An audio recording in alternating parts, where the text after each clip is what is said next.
DIY resigning from PPO plans. What could possibly go wrong?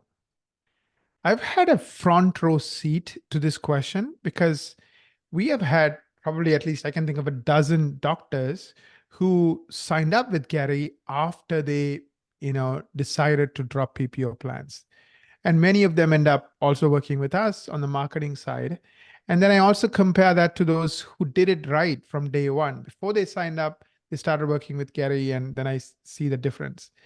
Unfortunately, I have to say that many of them who try to do it themselves made a few, but really, really critical mistakes. And those mistakes I've seen cost people hundreds of thousands of dollars, and not only that, even time. So instead of getting somewhere, let's say by December of this year, now because of the mistakes, first they have to undo the mistakes and recover from the mistakes, Well, and then think about, catch up. Naren, think about the Smile Direct Club. Yeah. Where are those patients now? Mhm. That were mid-treatment with Smile Direct Club. Basically, they just got a notice, delivered electronically or in the mail, said that we're no longer in business. You're on your own. Right. Where are they going to get, to complete their treatment? Now, this is both bad news and good news, Naren. The bad news is people were abandoned. Shame on Smile Direct Club. Right.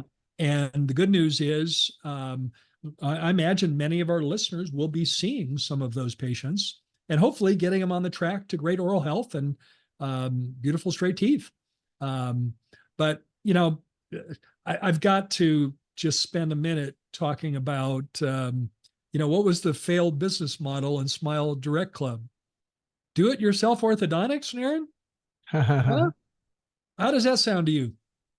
It definitely doesn't work, right? I mean, think about it.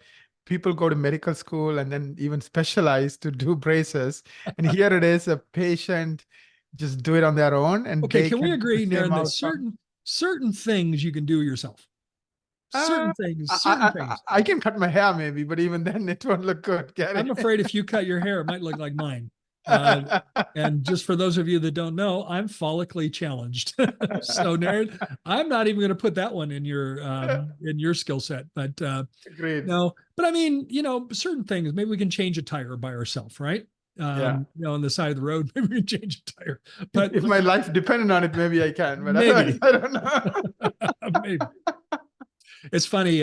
Most of the listeners will know that I have 4 adult kids. We have 3 daughters and a son, Right. and I'm thinking of 2 of my children. I have a daughter by the name of Alexis that absolutely can figure out anything by herself. Right. She can start a project and figure it out. She can remodel her kitchen. She did remodel her kitchen. You know how she remodeled her kitchen there? Where did she go to learn how to do that? YouTube. YouTube.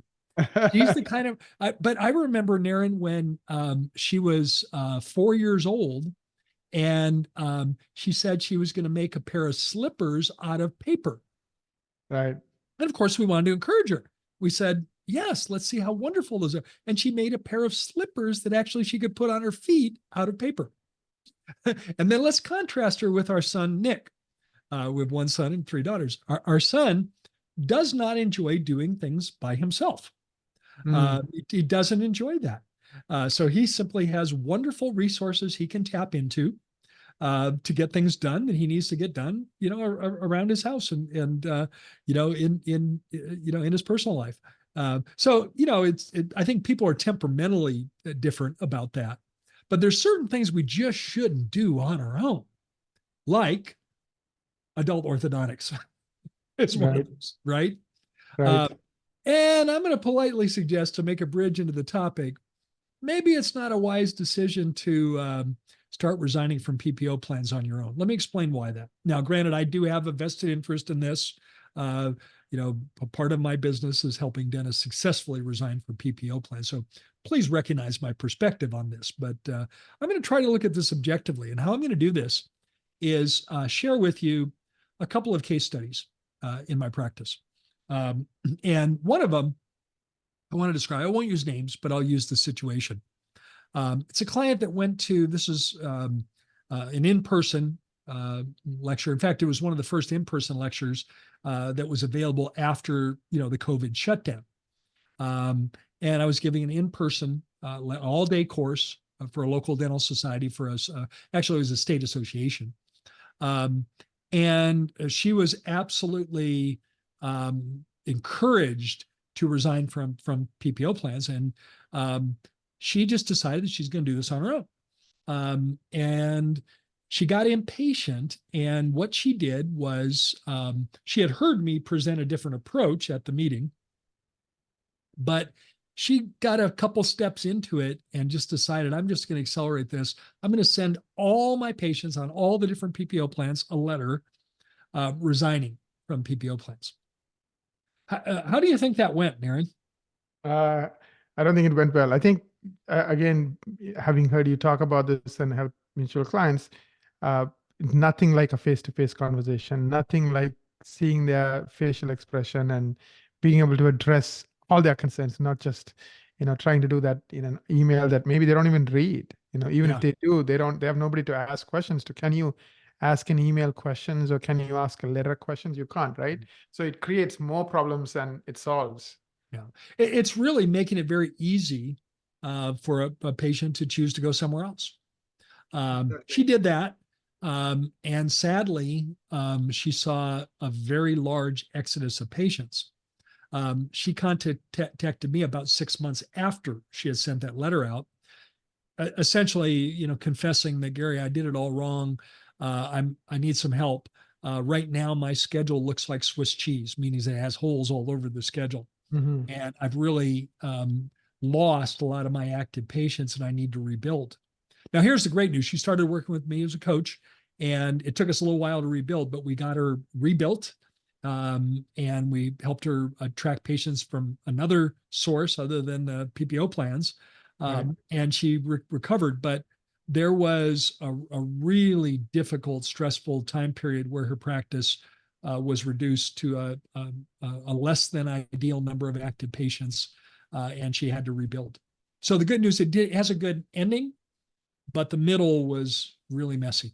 Yeah, and that a could lot have of been pain a lot of pain and suffering. a lot of pain and suffering, and that could have been avoided. And that's just one example of things that can go wrong. The stakes are just too high here. There's a way to do this right. When you do it right, you'll lose patients, but it's a small number of patients that you lose. And when you're getting your full fee on the remaining patients, you're way better off. So what I'd like to do is kind of pivot this coaching and action segment here and talk about the biggest mistakes that I see after the fact, that dentists have made when resigning from PPO plans. And I'm going to pick 4. There's more, but I'll focus on 4 of these as we go through this coaching and action segment. And I'll number them 1 through 4. They're not numbered in importance, but they're numbered so I can remember to cover them all. Number 1, it's what you alluded to, Naren. It's not taking the time to talk to patients face to face. If you can talk to as many patients as possible, by the way, it doesn't have to be you, doctor, that does that. In some cases, it should be you, depending on how you know the patient. But very often, this can be done as a team approach with your entire team.